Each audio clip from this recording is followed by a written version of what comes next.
Coucou les papillons, j'espère que vous allez vraiment très bien aujourd'hui.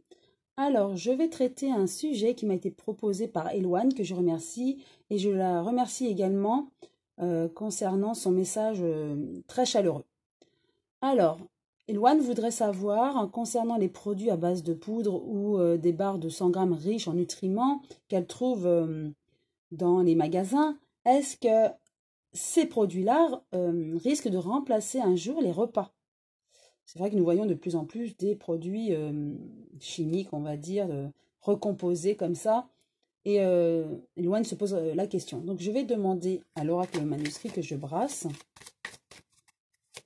Et c'est vrai que c'est un sujet qui est très complexe, donc je vais rester vraiment dans le superflu, si je peux dire ainsi. Donc c'est vraiment demander, est-ce que ces produits modernes, en fait, remplaceraient un jour les repas dits plus naturels, de base. Une carte est tombée.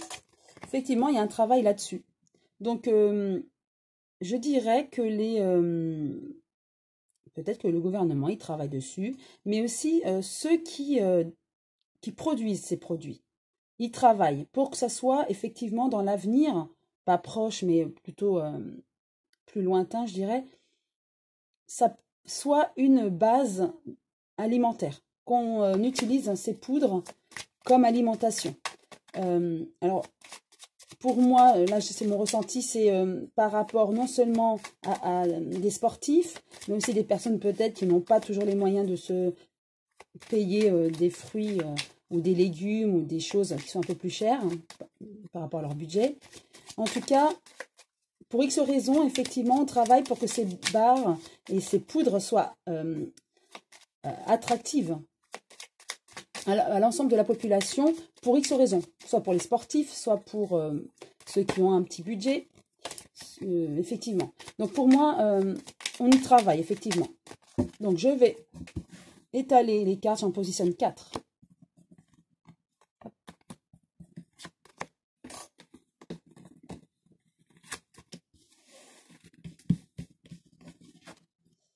Effectivement, donc c'est vraiment un souci. Il y en a qui se préoccupent de cette façon de faire.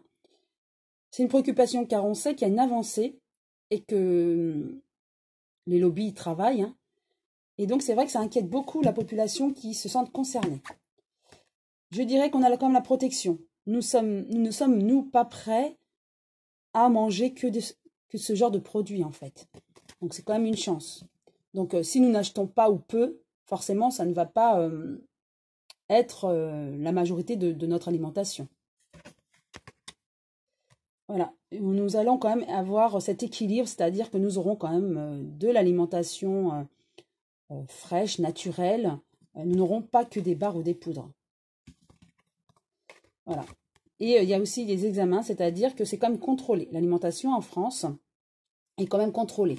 Donc, pour moi, je dirais, pour répondre à la question d'Eloane, c'est vrai qu'on y travaille, on essaye de gagner des marchés par rapport à ça, la poudre ou les barres, mais ça va être plutôt ciblé, voilà, l'info que j'ai eue, c'est les sportifs, ceux qui n'ont pas forcément beaucoup d'argent, je pense aux étudiants par exemple, et ils vont s'alimenter avec ça, c'est plus moderne, mais dans la grande majorité, nous continuerons à manger nos repas comme nous le faisons habituellement et actuellement.